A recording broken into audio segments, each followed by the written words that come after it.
Hello guys, আসসালামু আলাইকুম। আপনারা সকলে কেমন আছেন? আশা করি সকলে আল্লাহর অশেষ কৃপায় ভালো আছেন।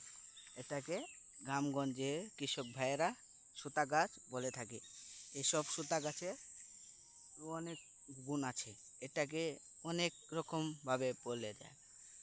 এগুলোকে গরুকে খেতে খাওয়াতে পারবেন। এরা কৃষক ভাইয়েরা গরু আছে দেখেই গরুকে খাওয়াবে বলেই এত বড় জায়গার জমিতে এগুলো রোপণ করে থাকেন। এগুলোকে রোপণ করে এগুলোকে গ্রামগঞ্জে কৃষক ভাইয়েরা সুতা গাছ বলেই জানে। এটাকে আপনাদের কি এলাকায় কি বলা হয় এটা আশা করি সকলেই বলবেন। আর আশা করি ক্ষেতের জমিতে আপনারা রোপণ করতে পারবেন। এটাকে রোপণ করলে আপনাকে কী গুণ হবে? এটাকে সবাই কৃষকের ভাইয়েরা গরুকে খেলায় থাকে, গরুকে খাওয়ায়, সেই জন্য গরুর অনেক লাভবান হয়।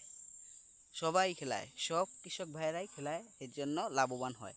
এটাকে আপনারা যে কোনোভাবে যে কোনো জায়গায় নয়, কেউ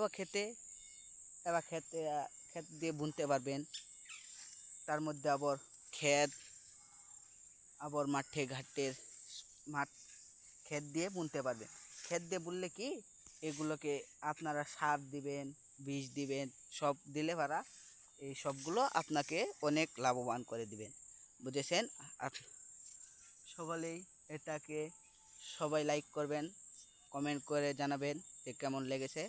সবাই আসসালামু আলাইকুম। আপনারা সকলেই ভালো আছেন থাকবেন। আসসালামু আলাইকুম।